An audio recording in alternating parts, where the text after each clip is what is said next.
नमस्कार दोस्तों, आखिर क्यों चैनल में आपका स्वागत है। एक ऐसा चैनल जहां आप देखते हैं अजब गजब बातें जिनके बारे में आपने सुना तो होगा मगर आप यह नहीं जानते कि वो क्यों होती हैं। आज हम जानेंगे कि शिवजी का जन्म कैसे हुआ। मैं यहाँ जो भी बताती हूँ उसका एक तथ्य होता है और कोई ना कोई प्रमाण भी होता है। भगवान शिवजी का जन्म कैसे हुआ इसका विवरण आपको शिव पुराण में मिल जाएगा। तो चलिए जानते हैं कि आखिर भगवान शिवजी की उत्पत्ति कैसे हुई थी। अगर आप कोई भी पुराण या ग्रंथ पढ़ेंगे तो आपको कहीं भी यह नहीं पता चलेगा कि शिवजी कब और कैसे पैदा हुए थे। दरअसल हम सभी इतना जानते हैं कि ब्रह्मांड में एक शक्ति पहले से ही स्थित थी जिसे ईश्वर के नाम से भी जानते हैं और जिसका कोई न तो आकार था न ही कोई स्वरूप। यही शक्ति शिवजी का निष्कल रूप थी। लेकिन अभी तक न तो ब्रह्मांड में कोई जीव था न ही जंतु। एक बार ईश्वर ने सृष्टि की रचना करने के बारे में सोचा। तब उन्होंने विष्णु जी को बनाया और विष्णु जी की नाभि से उन्होंने कमल पैदा किया। फिर ब्रह्मा जी का जन्म हुआ। विष्णु जी पाताल में रहते और ब्रह्मा जी समुद्र के ऊपर। इसी कारण से एक दूसरे के होने का पता भी नहीं चला।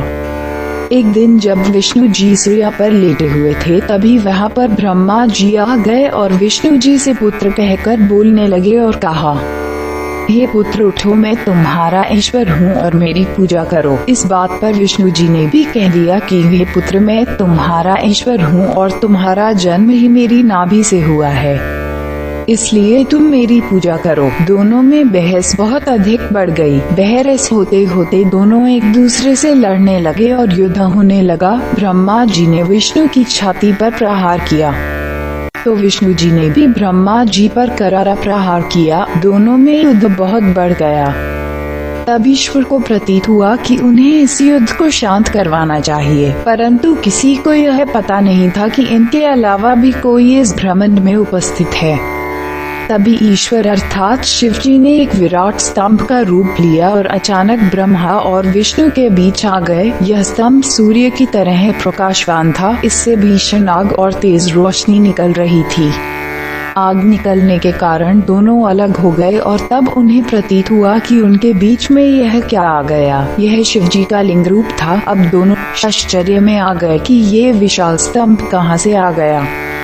जब इस ब्रह्मांड में हम दोनों ही हैं तब यह स्तंभ किसने प्रकट किया। ब्रह्मा जी बोले, जो इस स्तंभ का पता करेगा वही श्रेष्ठ होगा और वही ईश्वर कहा जाएगा। इसका पता लगाने के लिए विष्णु जी स्तंभ के नीचे गए और ब्रह्मा जी स्तंभ के ऊपर गए। विष्णु जी ने शूट का रूप लिया और नीचे की ओर गए। ब्रह्मा जी ने हंस का रूप लिया और ऊपर की तरफ गए। विष्णु जी नीचे जाते जा रहे थे लेकिन उन्हें कोई अंत नहीं मिला। तब उन्होंने सोचा कि अब मैं हार गया और ब्रह्मा जी ईश्वर कहलाएंगे। ठीक ऐसे ही ब्रह्मा जी भी ऊपर जाते जा रहे थे लेकिन उन्हें कोई अंत नहीं मिला।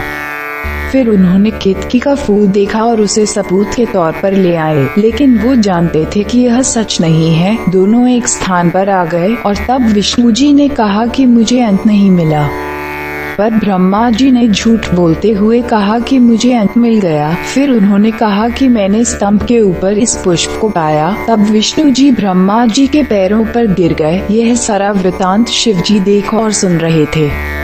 ब्रह्मा जी को झूठ बोलता देख शिवजी को प्रकट होना पड़ा। तब उन्होंने पहली बार अपना साकार रूप दिखाया। उन्होंने बताया कि मैं ही सब हूँ, जो कुछ भी हो रहा है मेरे द्वारा हो रहा है। मैंने ही तुम दोनों को जन्म दिया है। मैं ईश्वर हूँ और तुम मेरी पूजा करो। उन्होंने बताया कि यह स्तंभ मेरा ही निष्कल रूप है जिसका कोई आकार नहीं और न ही इसका कोई अंत है। मैं ही हूँ जिसके दो रूप हो सकते हैं, एक तो मेरा साकार रूप जिसमें तुम मुझे देख रहे हो और दूसरा मेरा लिंग रूप जो निष्काल रूप है। हे ब्रह्मा, तुम झूठ बोल रहे हो कि तुमने इस स्तंभ का अंत देखा। तो आप सभी ने जाना कि आखिर शिव जी की उत्पत्ति कैसे हुई और कैसे ब्रह्मा जी और विष्णु जी में युद्ध हुआ। यह सारा तथ्य शिव पुराण के अनुसार है। इसके आगे की भी कहानी है।